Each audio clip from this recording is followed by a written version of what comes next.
Good news, patuloy ang paglulunsad ng Transportation Department ng mga programa para matulungan ang mga commuter at tsuper.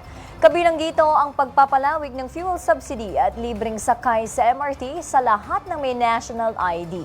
Si Eliza Insigne sa detalye. Kasisimula pa lamang ng Agosto pero kabi-kabilang programa na para sa mga tsuper at pasahero ang handog ng Department of Transportation.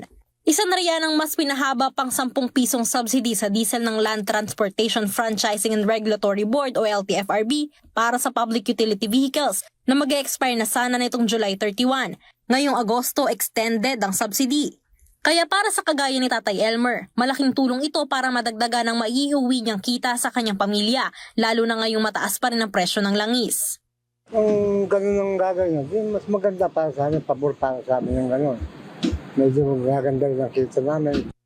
At para sa mga pasahero naman, kung national ID holder ka, may libreng sakay ang MRT3 ngayong Agosto. Bahagi yan ng paggunita sa Republic Act No. 11055 o ang Philippine Identification System o PhilSys Act, kung saan may free ride sa MRT3 tuwing Miyerkules.